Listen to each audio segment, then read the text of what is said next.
Cylinder ಇಲ್ಲ ಎಲ್ಲ ಕಡೆಗೂ ಕೂಡ ಇದೇ ರೀತಿಯ ತೊಂದರೆ ಇದೆ.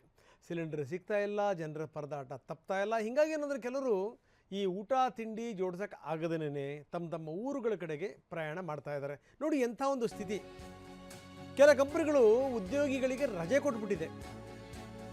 ಸಪ್ಲೈ ಮಾಡೋಕ್ಕೆ ಸಿಲಿಂಡರ್ ಇಲ್ಲ, ಅವ್ರಿಗೂ ಕೂಡ ತೊಂದರೆ. ಕೆಲ ಪಿ ಜಿಗಳು ಕೂಡ ಬಂದಾಗಿವೆ. ಹೀಗಾಗೇನು ಅಂದರೆ ಕೆಲವೊಂದು ಕಂಪ್ನಿಗಳು ರಜಾ ಕೊಟ್ಟಿವೆ. ಬೆಂಗಳೂರಿನಲ್ಲಿ ಪಿ ಜಿಗಳು ಕೂಡ ಕಂಪ್ಲೀಟ್ ಬಂದಾಗಿವೆ. ಪಿ ಜಿಗಳು ಬಂದಾಗ್ಬಿಟ್ರೆ ಊಟ ಇಲ್ಲಿಂದ ಏನು ಮಾಡಬೇಕವರು? ಹೀಗಾಗೇನು ಅಂದರೆ ಯುವಕ ಯುವತಿಯರು ಬಸ್ ಹತ್ತಿ ಊರಿನ ದಾರಿ ಹಿಡಿದಿದ್ದಾರೆ.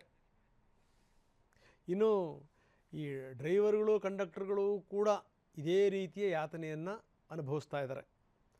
ಎಲ್ಲಾದರೂ ಒಂದು ಕಡೆ ನಿಲ್ಲಿಸಿದ್ರೆ ಏನಾದರೂ ಸಿಗಬೇಕಲ್ಲ, ಅವ್ರಿಗೂ ಕೂಡ ಏನು ಸಿಗ್ತಾ ಇಲ್ಲ. ಬನ್ನಿ ನಮ್ಮ ಪ್ರತಿನಿಧಿ ಈ KSRTC ಬಸ್ ನಿಲ್ದಾಣದಿಂದ ಒಂದು ಪ್ರತ್ಯಕ್ಷ ವರದಿ ಕೊಟ್ಟಿದ್ದಾರೆ, ನೋಡೋಣ. ಇರಾನ್ ಇಸ್ರೇಲ್ ಯುದ್ಧದ ಕಾರ್ಮೋಡ ಬೆಂಗಳೂರಿಗೆ ತೀವ್ರತರವಾಗಿ ತಟ್ತಾ ಇದೆ. ಅದರಲ್ಲೂ ಕೂಡ ಬೆಂಗಳೂರಿನ ಮೆಜೆಸ್ಟಿಕ್ KSRTC ಬಸ್ ನಿಲ್ದಾಣದಲ್ಲಿ KSRTC ಸಿಬ್ಬಂದಿ ಮತ್ತು ಪ್ರಯಾಣಿಕರು ಪರದಾಡ್ತಾ ಇದ್ದಾರೆ. ಯಾಕಂದ್ರೆ ಹೋದ ಕಡೆಗಳಲ್ಲಿ ಹೋಟೆಲ್ಗಳು ಓಪನ್ ಇರ್ತಾ ಇಲ್ಲ, ಎಲ್ಲ ಕ್ಲೋಸ್ ಆಗ್ತದೆ. ಹೀಗಾಗಿ ಊಟಕ್ಕೆ ಪರದಾಡಬೇಕು ಅಂತ. ನನ್ನ ಜೊತೆ ಒಬ್ರು KSRTC ಡ್ರೈವರ್ ಕೂಡ ಇದ್ದಾರೆ, ಮಾತಾಡ್ತಾ ಹೋಗ್ತೀನಿ. ಸರ್, ಈ ರೀತಿ ಪರಿಸ್ಥಿತಿ ಉಂಟಾಗ್ಬಿಟ್ಟಿದೆ, ಯಾವ ಹೋಟ್ಲಿಗೆ ಹೋದ್ರು ಸಿಲಿಂಡರ್ ಇಲ್ಲ ಅಂತ ಹೇಳಿ ಕ್ಲೋಸ್ ಮಾಡ್ತಾರಂತೆ. ಊಟ ತಿಂಡಿ ಏನ್ ಮಾಡ್ತೀರಿ ಈಚೆ ಹೋದಾಗ? ಏನ್ ಮಾಡ್ಬೇಕು ಸರ್, ಕಷ್ಟ ಬಂದಾಗ ನಾವೇ ಅನುಭವಿಸ್ಬೇಕಾಗ್ತದೆ. ಈಗ ಊಟ ತಿಂಡಿ ಇಲ್ಲ ಅಂದ್ರೆ ಸರ್ಕಾರ ನಮಗೆ ಏನಾರ ಸೌಲಭ್ಯ ಮಾಡಿಕೊಡ್ಬೇಕು ನಮಗೆ. ಅದಕ್ಕಾಗಿ ನಮಗೆ ಈ ತೊಂದರೆ ಆಗ್ತಾ ಇದೆ. ನಾವು ದೂರದಿಂದ ಬರೋದು, ಬೆಳಿಗ್ಗೆ ತಿಂಡಿ ಮಾಡಿ ಬಂದೆ, ಮಧ್ಯಾಹ್ನ ಊಟ ಸಿಕ್ಕಿಲ್ಲ ಅಂದ್ರೆ ರಾತ್ರಿ 10 ಗಂಟೆವರೆಗೆ ನಮಗೆ ಊಟ ಇರಲ್ಲ ಮನೆಗೆ ಹೋಗ್ತಾರೆ. ಇದು ಡ್ರೈವರ್ ಹೇಳ್ತಾ ಇರ್ತಕ್ಕ ಮಾತು. ಇನ್ನು ಕಂಡಕ್ಟರ್ ಕೂಡ ಇದ್ದಾರೆ, ಅವ್ರನ್ನ ಮಾತಾಡ್ತಾ ಹೋಗ್ತೀನಿ. ಸರ್, ಈ ರೀತಿ ಪರಿಸ್ಥಿತಿ ಉಂಟಾದ್ರೆ ಈಚೆ ಊಟ ತಿಂಡಿ ಸಿಗ್ಲಿಲ್ಲ ಅಂತ ಏನ್ ಮಾಡ್ತೀರಾ ಸರ್ ತಾವು? ಸಮಸ್ಯೆ ಆಗ್ತಾ ಇದೆ ಸರ್. ಇದಕ್ಕೊಂದು ಬೇಗ ಸರ್ಕಾರ ಏನಾದ್ರೂ ಒಂದು ಕಠಿಣ ಕ್ರಮ ಕೈಗೊಳ್ಬೇಕು ಸರ್. ಎಲ್ಲಾ ಕಡೆ ಗ್ಯಾಸ್ ಸಿಗೋ ತರ ಇದಾಗಬೇಕು. ಎಲ್ಲ ಹೋಟ್ಗಳು ಓಪನ್ ಆದ್ರೆ ಎಲ್ರಿಗೂ ಅನುಕೂಲ ಆಗುತ್ತೆ, ಪ್ರಯಾಣಿಕರಿಗೆ ಅನುಕೂಲ.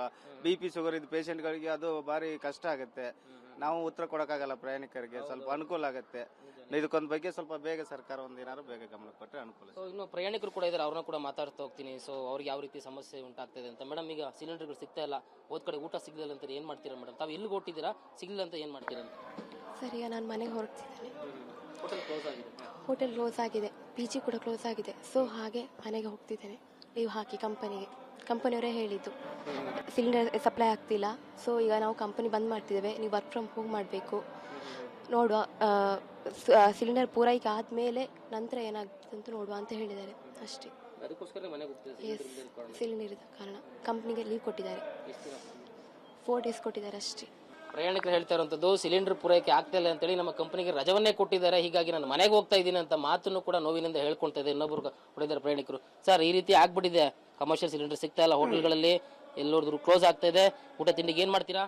ನಾವು ಏನು ಮಾಡೋದಂದ್ರೆ, ನಾವು KSRTC ಕಂಡಕ್ಟರು ಈ ಮತ್ತು ಪ್ರಯಾಣಿಕರಿಗೂ ಹೇಳ್ಬೇಕಾದ್ರೆ ತೊಂದರೆ ಆಗ್ತದೆ.